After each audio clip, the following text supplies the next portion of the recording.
Number Jay. one. Yes. What is Jiu-Jitsu? What is it? In one sentence.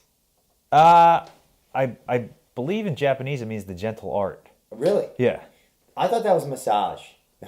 That's Chinese. Okay, all right, I'll be quiet. So, the what? The what? The gentle art. Gentle art. Yes. What's gentle about, like, wrestling? I feel like I would get hurt. Well, you can, but it's... It's your soul? It was Brazilian Jiu-Jitsu. Well, so Jiu-Jitsu was originally developed in Japan. There was a... Is this mine? Yeah. Okay. There was a Japanese immigrant that came over to Brazil in the early 1900s, and he taught this family called the Gracie family his jiu-jitsu. It was like judo jiu-jitsu back then. So the one guy he taught was this guy, his man named Elio Gracie, and he was like the scrawniest guy out there. He was like I don't know how tall he was. He was like 5'8", but he weighed like 135 pounds. Wow. And he was very small, very sickly. And he started to develop these techniques just through training and trial and error, so that he was actually the one who was able to beat the bigger guy. Wow. So you can use leverage. Jiu-Jitsu is all about leverage. Like real estate. Yes, just like real estate, like anything. Like a lot in of things yeah, in life, yeah. yeah. If you have the biggest stick in the world, you can move the sun. You can move the moon. You know, it's all leverage. Yeah. So, so he developed this, and then he had, you know, as he got older, he had family. He had 7 sons, or like 9. I don't know. He had a bunch of kids, and they went on to become world champions. All of his kids. Like almost all of them. Wow. Right. One was named Rickson Gracie. He's like the greatest jiu-jitsu practitioner of all time. Hoist Gracie. He is the who I had the privilege of meeting Rickson. I had the privilege of meeting Hoist, who was the the original Ultimate Fighting Champion winner. Back in UFC 1 and 2 and 4, I think. Yeah. So that's amazing culture. It is amazing culture. So and it is a culture. Guy that was like 135 pounds, 5'8", just average guy. Average guy would put out in the newspaper, I will take on anybody. I will fight any man, any size, of any style of martial arts, any background that you have. I will fight you and I will beat you. And this is back in Brazil in the 1950s. So did he though? It was wild. He would have, he became this like huge celebrity fighter, and there would be 200,000 people at an arena to come out and watch him fight, and he won almost all of them. Wow. Almost all of them. So what was his record? Did he have like a pretty good record? Yes. He had a pretty good record, and it was enough to start a cultural movement. It was, absolutely. Jiu-Jitsu. Yeah. So I mean, this guy. I don't know what it was back then, but there are millions of people practicing jiu-jitsu now. Wow. And I love it. Yeah. So am I going to have to wrestle people to get culture to matter? No, like he started a movement. Yeah. That's inspiring. Yeah. Where can I find a book about him?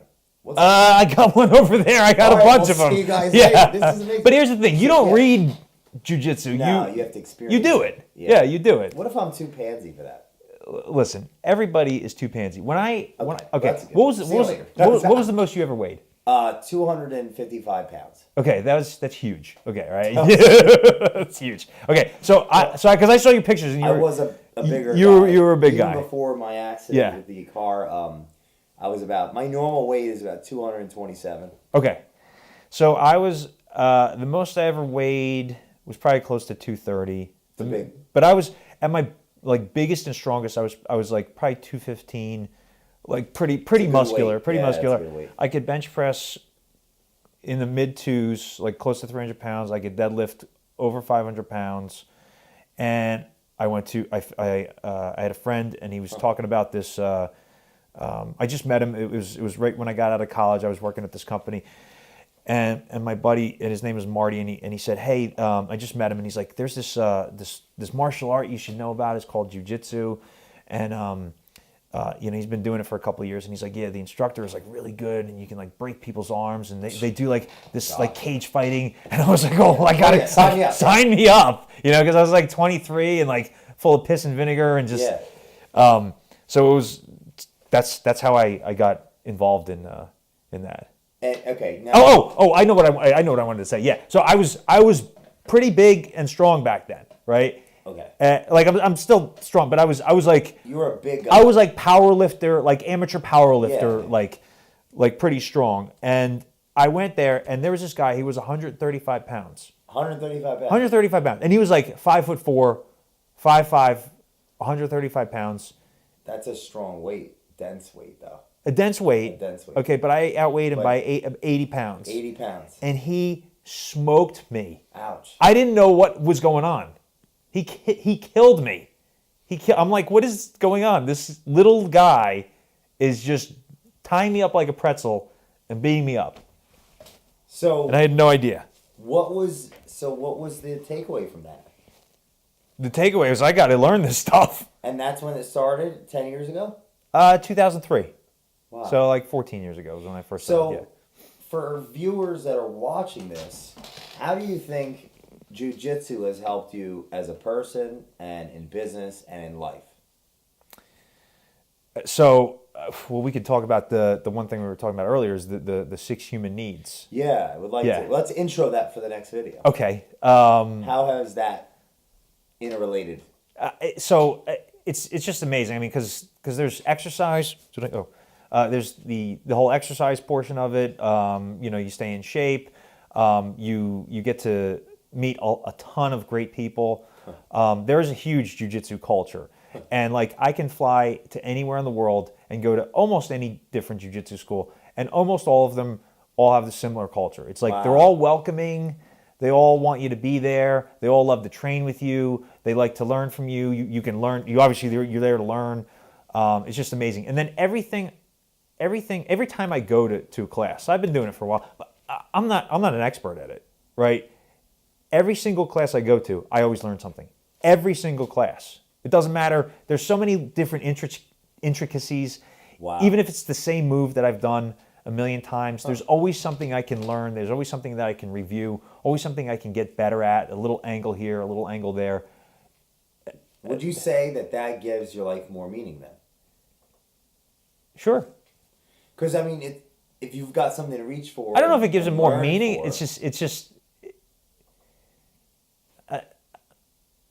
Because you mentioned I never really thought about that. Human yes, needs. yeah. Like you go into a welcoming environment, which is one of the needs. It definitely makes it more fulfilling. That's what I meant. Fulfilling, yeah. Fulfilling. Yes. Because those 6 needs lead to fulfillment. Absolutely. And Maslow, which the 6 needs came from, Yeah. like Anthony Robbins talks about the 6 Yes. needs. Yep. Maslow created the hierarchy. Right. Physiological, safety, like safety and shelter. Right. Love and belonging. Interdependence. Yeah. Like love and belonging, what you just said, being able to go anywhere, any place, Yeah. feel accepted. Yep. Interdependence, learning something Yep. that you can become good at. Yep. And once you feel as though you are in a good environment of love and belonging and you're good at something, actualizations take place. Yeah. And Yeah. from actualization, there's the higher level of transcendence. Yeah. So you feel like Jiu-Jitsu has been a catalyst to that for Absolutely. you? Absolutely. Yeah. Culture matters. Culture matters. Yeah, no, it's amazing.